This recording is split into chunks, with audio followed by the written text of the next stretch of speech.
Hi, my name is Pauline Harrison with the Fintech Times, and we are here at PAY360 with Scott Dawson. Scott, how are you today? Doing very well, thank you. How are you? I'm wonderful. How are you enjoying the conference so far? It has been absolutely fantastic. I mean, PAY360 was great last year.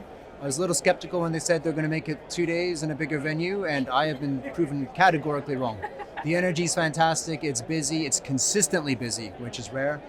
More exhibitors, it's been a great show so far. Yeah, it's been a really great atmosphere. But I mean, why don't you give us a little bit of an introduction as to who you are and what you do? So my name is Scott Adrian Metcalf Dawson. I'm the new head of sales and strategic partnerships at DECTA Limited. In terms of my own personal story, I've been in payments for 21 years now. It occurred to me I've now been in payments for more than half of my life. And throughout that career, I've done risk, compliance, fraud, operations, sales. I'm essentially a professional jack of all trades. And I joined DECTA in Q4 of 2022 simply to come here and drop a rock on the accelerator of the UK business. Amazing, that sounds fantastic. I mean, so let's just get right into it then. How does DECTA differentiate itself from other payment processing companies in the market? So, something about selling payment services that can be quite difficult is we all say exactly the same thing. No one says we are very expensive, we have terrible customer care, and our technology isn't very good. So the pitch in this room is quite similar. I think what makes DECTA great is the fact that we can genuinely rely on some of those tenets being true. That like our customer care. If you work with DECTA, you will have an account manager. You'll be supported by the team, not only through the onboarding and integration process, but throughout your journey as a merchant. Our technology, I would say, is some of the best in the industry. We have our own technical processing center. We have about 150 developers that are dedicated exclusively to updating, optimizing, and developing the product. So the product itself is very broad. It's very bespoke.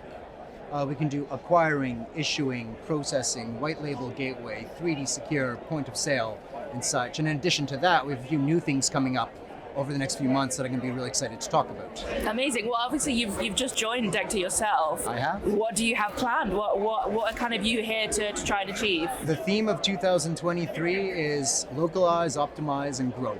I mean, DECTA has been in the UK since 2016. We've always been very successful, but I think it's safe to say we've kind of been under the radar. There's a lot of people that use our services, but when I say I work for DECTA, a lot of people say who. My goal is to address that and not only grow the team, but grow the merchants that we're supporting, growing our relationships at fintechs and banks and such, and really just turning DECTA into the household name that it should be. Yeah, absolutely. And being here since 2016, that's a reasonable amount of time. But what is it about the UK that's sort of attracting you to expand and grow here? Even in the midst of all the turmoil in the world right now, whether you're talking about the post-COVID world, Brexit, the current economic situation and such, this business continues to grow. This industry continues to grow, to be fair. But I think DECTA has a really solid value proposition that really appeals to the merchants that are available in this marketplace. And I have high expectations, not just for this year, but for the future as a whole. Always start high, right? And then see how you go, for sure. So you guys are opening some new offices pretty soon, I believe? We have opened a new office. You've opened a new office? We now live right next to the Bank of England. Very good, great spot. I mean, tell me more about that and how they're going to support the company's growth and expansion plans. We need literal space to handle all the people that we're looking to hire. So since I've joined the business, we've already hired, I think, 3 salespeople, and we've appointed a marketing executive. We've now become members of the Payments Innovation Forum, PIF. We were already members of the PA. We're now working with the Department of International Trade. There's a few other organizations we're looking to work with, and to support that and our UK initiative, I think by the end of this year, we'll have at least 10 salespeople. Our relationship management will grow by at least 2 or 3 people. Our marketing initiatives will continue to grow. I mean, essentially, I want that little office I joined to be bigger than the space we have by the end of 2023. Amazing, that sounds fantastic. But I guess, how do you as a company stay ahead of an industry that's always rapidly evolving? You know, fintech, it's always changing, right? It's about the technology. If there's one thing I've learned in my own experience within payments, your idea is only as good as the technology, partnerships, and people that support it. Because we have our own technology, because our processing is internal, because we have that development team I had mentioned earlier, If there's a trend that needs to be followed, we're there to follow it. If there's a trend to set, we're certainly going to try. Amazing stuff. And finally, I guess let's look ahead to the future a little bit. What does DECTA think of the future of payment processing in general? I think we believe it's going to continue to grow. In simplest terms, I certainly hope so. I think payments is in an interesting space right now.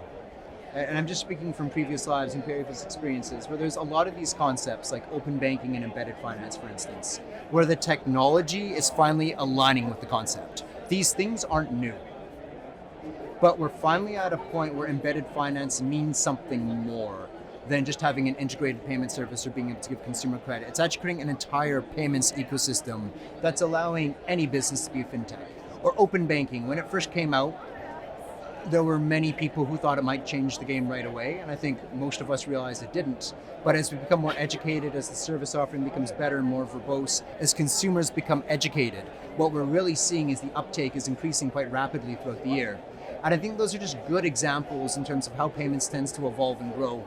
And I don't know what we'll be discussing in 2025, but I know it'll be exciting. Amazing stuff. I look forward to it then. Me as well. But Scott, thank you so much for joining me today. It's been a pleasure to talk to you. Thank you for your time as well.